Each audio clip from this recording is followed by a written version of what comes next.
Balikan natin ang mainit na pagsalubong sa mga Pinoy Olympian. Kabilang po sa mga matiyagang nag-abang at nagpakita ng suporta sa parada ng Pinoy Olympians ang ama mismo ni Olympic double gold medalist Carlos Yulo.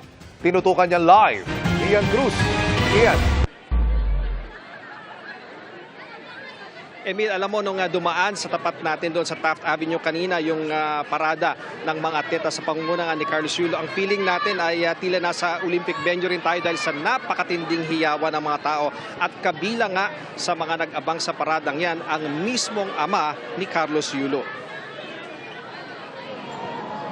Pagpatak ng alas 3 ng hapon, animoy sinyalis ito ng mga estudyante, empleyado at residente sa Taft Avenue sa Malate para mag-converge at sabay-sabay na abangan ng parada ng mga atleta na lumaban sa Paris Olympics. Hindi maitago ang excitement lalo na ng mga estudyante na pinayagan umano ng school administrators nila na manood ng parada para ipakita ang suporta lalo na kay two-time Olympic gold medalist na si Carlos Yulo.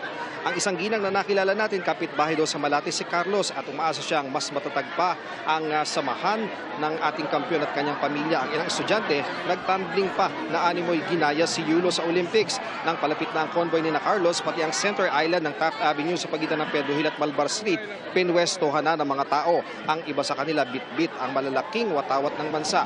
Pagdaan ng mga atleta, napansin natin ang ilang bata na umakyat sa float at pinapirmahan sa idolong si Carlos Yulo ang kanilang hinubad na damit. Tuwang-tuwa sila at iwinagayway pa ang napirmahang damit bago bumaba sa float.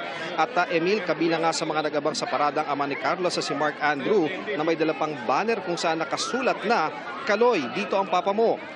Ang ama ni Carlos, buhat ng ilang tao habang nag-cheer para sa anak. Kasabay naman ito ay kumaway, nag-thumbs up at sumaludi si Kaloy sa direksyon ng kanyang ama. Emil, yung excitement na nakita natin, pihadong nagdulot ito ng inspirasyon sa ating mga kabataan. Kaya naman, umaasa ang marami na magdudulot pa ito ng mga susunod na Carlos Yulo ng ating bansa. Balik sa iyo, Emil. Maraming salamat, Ian Cruz.